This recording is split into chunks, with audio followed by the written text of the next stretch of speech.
నమస్తే, నేను Madhu. YCP party Telugu Desam trap లో పడిందా, లేదంటే Telugu Desam party YCP party trap లో పడిందా?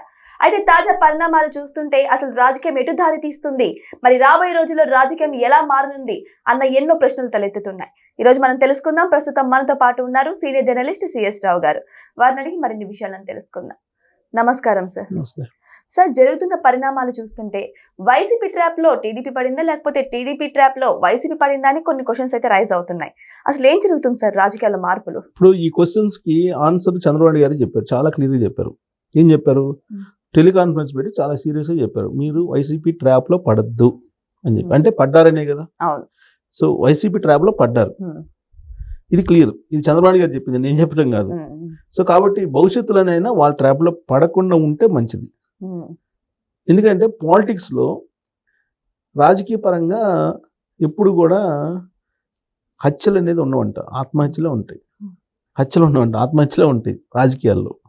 అలాగే పాలిటిక్స్లో ఏ పార్టీకి ఆ పార్టీ వ్యూహాలను రచించుకుంటుంది. ఒకళ్ళ మీద ఒకళ్ళు పైచేగా నిలవాలనుకుంటే, ప్రజాక్షేత్రంలో ప్రజలను ఆకర్షించాలి, ప్రజల్ని మెప్పించాలి అనేటువంటి ప్రయత్నం చేస్తూ ఉంటాయి. ఈ క్రమంలో నిరంతరం అది జరుగుతూ ఉంటుంది. సోషల్ మీడియా రూపంలోనా, లేదంటే మీడియా రూపంలోనా, లేదంటే ఇతర క్షేత్రస్థాయిలో రూపంలోనా, ఏదైతేనేమి ఇది నిరంతరంగా నడుస్తూ ఉంటుంది. వారు ఒక ప్రచన్న యుద్ధం నడుస్తూ ఉంటుంది. అల్టిమేట్గా 5 సంవత్సరాలకి ఎలక్షన్స్ వచ్చినప్పుడు ఆ 5 సంవత్సరాల ఎలక్షన్లో ప్రజలు తీర్పిస్తారు. ఆ తీర్పు ఇవ్వడానికి ఇప్పటి నుంచే అవి ఉంటాయి, ఖచ్చితంగా ఉంటాయి రాజకీయ పార్టీలకి. ఇప్పుడు అదే జరుగుతుంది. వైఎస్ఆర్ కాంగ్రెస్ పార్టీకి ఉన్నటువంటి ఎమ్మెల్యేలు ఎంతమంది? 11 మంది. ఈ 11 మంది కూడా అసెంబ్లీకి హాజరు కావట్లేదు. వాళ్ళు చేయాల్సిన డ్యూటీ ఏంటి? ఆయా నియోజకవర్గాల్లో ఉండే సమస్యల్ని అసెంబ్లీలో ప్రస్తావించాలి, ఆ సమస్యలను పరిష్కరించుకోవడానికి ప్రయత్నం చేయాలి. కానీ వాళ్ళు అసెంబ్లీకి రావట్లా. జగన్మోహన్ రెడ్డి గారు రావట్లా, మిగతా ఎమ్మెల్యేలు రావట్లా, అసెంబ్లీకి రావట్లా. అది మైనస్ పాయింట్. అసెంబ్లీకి రావట్లేదు అనేటువంటి విషయాన్ని ప్రభుత్వం ఎప్పటికప్పుడు ప్రజల్లోకి తీసుకెళ్తుంది. వాళ్ళకి మైనస్ పాయింట్ అయినప్పటికీ రాకపోగా వాళ్ళు ఏం చేస్తున్నారు? నిరంతరం ప్రజల్లో నానేలాగా వ్యూహాలు రచించుకుంటున్నారు. వైఎస్ఆర్ కాంగ్రెస్ పార్టీ అనేది 11 స్థానాలకు పరిమితం అయినప్పటికీ కూడా ఒక బలమైనటువంటి ప్రతిపక్షంగా ఉంది అనేటువంటి ఒక యాంబియన్స్ క్రియేట్ చేస్తున్నారు రాష్ట్రంలో. ఎలా క్రియేట్ చేస్తున్నారు? ఓ మంగళవారం బుధవారం జగన్మోహన్ రెడ్డి గారు వస్తారు బెంగళూరు నుంచి, ఓ ప్రెస్ మీట్ పెట్టి ఏదో ఒక ఇష్యూ మాట్లాడతారు. ఉదాహరణకి PPP మోడ్ గురించి మాట్లాడారు. దాని మీద మళ్ళీ బుధవారం వచ్చేదాకా చర్చలు నడుస్తుంటాయి. ఇది వాళ్ళ వ్యూహం, వైఎస్ఆర్ కాంగ్రెస్ పార్టీ వ్యూహం. అది చర్చలు నడుస్తుంటాయి. ఈ చర్చల్లో రకరకాలుగా అభిప్రాయాలు వ్యక్తం చేస్తూ ఉంటారు. అంటే వైఎస్ఆర్ కాంగ్రెస్ పార్టీ ఇంకా బలంగా ఉంది అనేటువంటి ఒక ఒపీనియన్ సమాజంలో ఉండాలి. అందుకే జగన్మోహన్ రెడ్డి గారు ప్రతిసారి ఏమంటారంటే, అసలు తనను గెలిపించుకోలేదని చెప్పి ఆంధ్రప్రదేశ్ ప్రజలు బాధపడుతున్నారని చెప్పి ఆయన చెప్తారు, ఆయనే చెప్పుకుంటుంటారు. అలాగే మనం చేసినటువంటి మంచి ఇంకా బతికే ఉంది, ప్రజల్లో ఉంది, మీరు ప్రజల్లోకి వెళ్ళండి అని చెప్పి క్యాడర్కి దిశానిర్దేశం చేస్తూ ఉంటారు. వైఎస్ఆర్ కాంగ్రెస్ పార్టీ లేని కారణంగా రాష్ట్రం ఎంతో వెనకబడిపోయింది అని చెప్పి జగన్మోహన్ రెడ్డి గారు చెప్తుంటారు. ఆ రోజు ఉన్నటువంటి లా అండ్ ఆర్డర్ ఇవాళ లేదు అని చెప్తుంటారు. ఆ రోజు అధికార యంత్రాంగం పకడ్బందీగా అవినీతి రహితంగా పనిచేసింది, ఇవాళ అలా లేదు అని చెప్పి చెబుతుంటారు జగన్మోహన్ రెడ్డి గారు. అంటే అధికారం ఉన్నప్పుడు పోలీసులు మంచోళ్ళే, డాక్టర్లు మంచోళ్ళే, అధికారులు మంచోళ్ళే. అధికారం కోల్పోయిన తర్వాత ఈ పోలీసులు పక్షపాతంగా వ్యవహరిస్తున్నారు, ప్రభుత్వానికి జీతగాళ్ళలాగా వ్యవహరిస్తున్నారు. అని ఏ పార్టీ అయినా, జగన్మోహన్ రెడ్డి గారే అనే కదా నేను అనేది. ఇప్పుడు మొన్నటి వరకు తెలుగుదేశం పార్టీ వాళ్ళు కూడా అదే అన్నారు అధికారంలో వచ్చేందుకు. సో ఇది నిరంతరమైనటువంటి ప్రక్రియ. దీంట్లో ఎవరెవరు ఏ సందర్భంలో ట్రాప్లో పడుతున్నారు అనేది ఇంపార్టెంట్. ఇప్పుడు అధికార పక్షంలో ఉన్నప్పుడు హుందాగా ఉండాలి, సంయమనంగా ఉండాలి అట్ ద సేమ్ టైం. అదే ప్రతిపక్షంలో ఉన్నప్పుడు మీకు సంయమనం లేకుండా ఈ రెచ్చగొట్టే కార్యక్రమాలు చేస్తూ ఉంటారు. అంటే ఏంది? ప్రజల పట్ల మేము పోరాటం చేస్తున్నాం అనేటువంటి ఒక ఫీల్ కలిగించాలి సమాజానికి. దాంట్లో భాగంగా వాళ్ళు ఎట్టగొడితే అని మాట్లాడుతుంటారు, ఎట్టబడితే అటు రెచ్చగొడుతుంటారు, ఏ రకంగానే చేస్తుంటారు. వాళ్ళలాగా ప్రతిపక్షం కూడా చేసింది, అధికార పక్షం కూడా చేసింది అనుకోండి, దానికి దీనికి ఏముంది తేడా అనేటువంటి ఒక ఫీలింగ్ ప్రజల్లోకి వెళ్తుంది. అప్పుడు మినిమైజ్ అయిపోతాయి పార్టీలు. ఇప్పుడు జగన్మోహన్ రెడ్డి గారు 2019 నుంచి 2024 వరకు పరిపాలించారు.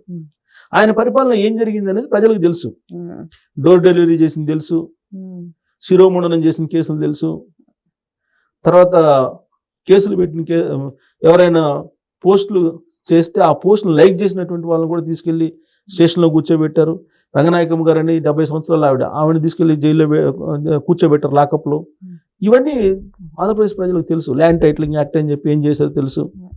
తర్వాత ఎలా గ్రామాల్లో ఉండేటువంటి వాళ్ళని భయానక వాతావరణానికి గురి చేశారని తెలుసు. ఇవన్నీ తెలుసు, ప్రజలకు తెలుసు, క్లారిటీ ఉంది.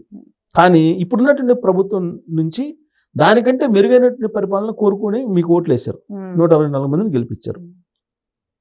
ఇప్పుడు వాళ్ళలాగనే మేము కూడా అనేటువంటి అభిప్రాయం తీసుకురాకూడదు. కానీ అదే అభిప్రాయం తీసుకురావడానికి ప్రతిపక్షం ప్రయత్నం చేస్తూ ఉంటుంది. ఇప్పుడేంటి, నిన్న జరిగినట్టు సంఘటనతోటి, నిన్న అంబటి రాంబాబు అలాగే జోగి రమేష్కి సంబంధించినటువంటి సంఘటనలో ఆ పార్టీ అప్పుడు చంద్రబాబు నాయుడు గారి ఇంటి మీద దాడి చేశారు. జోగి రమేష్ లీడ్ తీసుకున్నాడు, ఆయనకి మంత్రి పదవి ఇచ్చారు. ఇప్పుడు అదే పార్టీ జోగి రమేష్ని అలాగే అంబటి రాంబాబు గారిని లీడ్ చేయమన్నారు, లీడ్ చేశారు, ఇష్యూ చేశారు. ఇప్పుడు కులాల మధ్య దాన్ని డైవర్షన్ చేస్తున్నారు. సో అప్పుడు చంద్రబాబు నాయుడు గారి మీద దాడి చేసినప్పుడు ఏ విధంగా అయితే తెలుగుదేశం పార్టీ రియాక్ట్ అయిందో, ఇప్పుడు వైఎస్ఆర్ కాంగ్రెస్ పార్టీ కూడా అలానే రియాక్ట్ అయింది కదా. ఆ రోజు ఏం జరిగిందో ఈ రోజు కూడా అదే జరిగింది కదా. ఆ ప్రభుత్వం ఏం చేసింది, ఈ ప్రభుత్వం ఏం చేసింది, రెండు ఒకటే కదా అనేటువంటి ఒక చర్చ ఇప్పుడు తీసుకెళ్తుంది ప్రతిపక్షం. అది రాకూడదు. అది వస్తే నష్టం ఎవరికి? అధికారంలో ఉన్న వాళ్ళకి నష్టం. సో అధికారం ఉన్న వాళ్ళు సమయం పాటించాలి. ఇప్పుడు అంబటి రాంబాబు గారు దురుసుగా మాట్లాడారు. నీకు ఇమీడియట్గా నీ దగ్గర చట్టం ఉంది, చట్టాన్ని ఇంప్లిమెంట్ చేయాల్సినటువంటి పదవుల్లో మీరు ఉన్నారు. మీరేం చేయాలి? వ్యవస్థలు ఉన్నాయి కాబట్టి వ్యవస్థలు వాళ్ళ పని వాళ్ళని చేసుకునేవాళ్ళు. మీరు కంప్లైంట్ చేయాలి.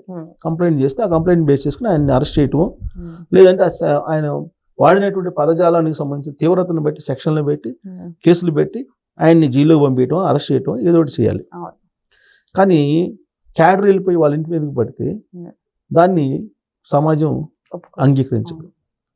అలాగే జోగి రమేష్ ఇంటికి వెళ్ళి వాళ్ళు పెట్రోల్ బాంబులు వేయటం ఇవన్నీ చేశారు. ఇప్పుడు ఆ రోజు కూడా ఎందుకు కొడాలి నానిని, వంశీని వ్యతిరేకించారు అక్కడ ఉన్నట్టు ప్రజలు? ఇలాంటివి చేయబట్టే కదా. తర్వాత భూత పురాణం లేస్తే భూత పురాణంతో మాట్లాడేవాళ్ళు కదా, అందుకే కదా 11 స్థానాలకు వాళ్ళు పరిమితమైంది. మరి ఆ భూత పురాణాలు గత 2 సంవత్సరాల నుంచి లేవుగా. రాజకీయాలంటే భూత పురాణాలు కాదు, అభివృద్ధి, ఉపాధి అవకాశాలు కల్పించడం, ఉద్యోగాలు కల్పించడం, రాష్ట్ర అభివృద్ధి అనేటువంటి దృక్పథంతో వెళ్తున్నప్పుడు ఇలాంటివి చేసినప్పుడు మళ్ళీ పాత కథే కదా అనేటువంటి ఒక భావన తీసుకొచ్చే ప్రయత్నం. అలాగే కేసులు కూడా ఇప్పుడు జైలుకి వెళ్ళడం అనేది కొత్త కాదు, అది ప్యాషను అన్నట్టుగా అయిపోయింది. గతంలో జగన్మోహన్ రెడ్డి గారు జైలుకి వెళ్ళొచ్చారంటే ఖైదీ నంబర్ 6093 అనేవాళ్ళు. ఇవాళ జైలుకి వెళ్ళినటువంటి వాళ్ళు ఎవరు? అందరూ జైలుకి వెళ్ళారు కదా నాతో పాటు అనేటువంటి ఫీలింగ్ ఉంది. అవినీతి పనులు, అవినీతి అంటే ఇంకా ఏమైనా అయితే అవినీతి చేయని వాళ్ళు ఎవరు అనేటువంటి లైట్ గా తీసుకుంటున్నారు ప్రజలు. ఇప్పుడు ఇంతకుముందు ఏదన్నా ఒక అవినీతి కథనం వస్తే పేపర్లో సీరియస్ గా తీసుకునేవాళ్ళు.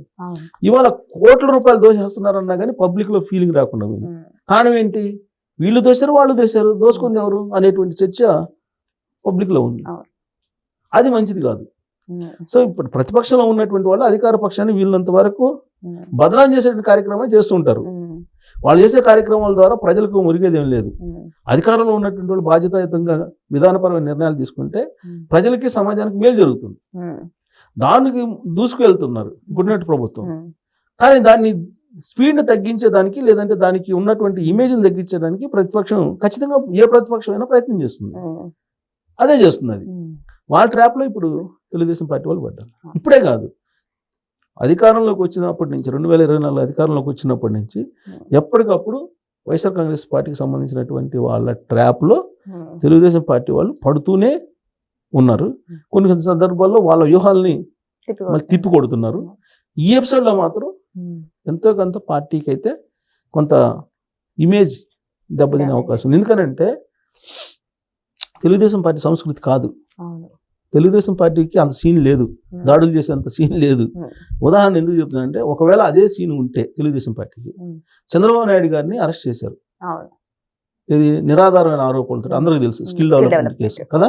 స్కిల్ కేసులో నంద్యాల నుంచి విజయవాడ దాకా తీసుకొచ్చారు రోడ్డు మార్గంలో. మరి అంత పెద్ద సీనియర్ లీడరు, జాతీయ స్థాయి లీడరు, 45 సంవత్సరాల ఎక్స్పీరియన్స్ ఉన్న లీడరు రాష్ట్రం మొత్తం తగలబడిపోవాలి మామూలుగా అయితే. అవును. ఏది తెలుగుదేశం పార్టీ వాళ్ళు క్రమశిక్షణ లేనటువంటి క్యాడర్ అయ్యి ఉంటే రాష్ట్రం మొత్తం తగలబడిపోద్ది. ఎక్కడ ఒక ఇన్సిడెంట్ జరగలేదు. కాబట్టి తెలుగుదేశం పార్టీకి అసాంఘికంగా వ్యవహరించడం సీన్ లేదు. నిన్న జరిగింది కూడా వైఎస్ఆర్ కాంగ్రెస్ పార్టీ నుంచి వచ్చినటువంటి కొంతమంది క్యాడర్ చేసినటువంటి పనిగా చెప్తున్నారు. సరే అది ఎంతవరకు నిజం ఏంటంటే పోలీసులు తెలుస్తారు. ఆల్రెడీ చంద్రబాబు నాయుడు గారు అలర్ట్ చేశారు. వైఎస్ఆర్ కాంగ్రెస్ పార్టీ నుంచి కొంతమంది కోర్టులు వచ్చిన్నారు, వాళ్ళతో జాగ్రత్త అని చెప్పి తెలుగుదేశం పార్టీ క్యాడర్కి చెప్పున్నారు. లేదంటే తెలుగుదేశం పార్టీ మూల సిద్ధాంతాలు తెలియకుండా ఈ మధ్య కాలంలో కొంతమంది న్యూ జనరేషన్ వచ్చారు, వాళ్ళన్నా చేసినటువంటి పని అయి ఉండాలి. ఒరిజినల్ తెలుగుదేశం పార్టీకి సంబంధించినటువంటి క్యాడర్ కానీ లీడర్లు కానీ ఇలాంటి వాటికి ప్రొవోక్ చేయటం కానీ ఇలాంటి వాటికి పాల్పడటం కానీ చెయ్యరు, చేసే అవకాశమే లేదు. అది చేసేదంతా వేరే ఉన్నారు అంతే తప్ప తెలుగుదేశం పార్టీకి అలాంటి టెండెన్సీ అలాంటి ఆలోచన ఎప్పుడూ లేదు, ఉండదు కూడా ఆ పార్టీకి. చంద్రబాబు నాయుడు గారు ఇలాంటి వాటికి అసలు దూరంగా ఉండమంటారు ఆయన. అందుకే కదా దిశానిర్దేశించారు ఇమీడియట్గా. సో ఇలాంటి వాటికి కంప్లీట్ దూరంగా ఉండమంటారు. సో కాబట్టి ఈసారి మాత్రం మరి అది అనుకోకుండా జరిగినట్టు అనిపిస్తుంది. ట్రాప్లో అయితే పడ్డారు, ట్రాప్లో పడ్డారు. వైఎస్ఆర్ కాంగ్రెస్ పార్టీ ట్రాప్లో అయితే పడ్డారు. దీని నుంచి మరి వస్తారు, రాకుండా ఉంటారు కానీ బట్ ట్రాప్లో పడ్డారు. ఇలాంటి ట్రాప్లు వేస్తూనే ఉంటారు వాళ్ళ గ్రాఫ్ పెట్టుకోవడానికి. ఇప్పుడు మళ్ళీ జగన్మోహన్ రెడ్డి గారు యాత్ర పెట్టారు. పెట్టినప్పుడు ఆయన ఏం వ్యూహాలు రచిస్తారో మళ్ళీ దాంట్లో పడతారా, మళ్ళీ ఆయన్ని ట్రాప్ చేస్తారా అనేది చూడాలి మనం. సో జరుగుతున్న పరిణామాలు చూస్తుంటే ఖచ్చితంగా టీడీపీ వాళ్ళు వైసీపీ వాళ్ళ ట్రాప్ లో పడినట్టయితే క్లారిటీగా తెలుస్తుంది. మరి ఈ విషయాన్ని గురించి బాబు గారు కూడా పదే పదే ప్రస్తావిస్తూ ఉన్నారు, క్యాడర్ కి చెబుతూనే ఉన్నారు ఎందుకంటే ట్రాప్ లో పడకండి అని చెప్పేసి. మరి ఇప్పటికైనా బాబు గారి మాటలు విని ట్రాప్ ని తిప్పికొట్టే ప్రయత్నం చేస్తారా, లేదంటే అదే ట్రాప్ లో మళ్ళీ వీళ్ళు బందీలు అవుతారు అనేది కూడా మనం వెయిట్ చేసి చూడాల్సిందే. Thank you so much. Thank you sir.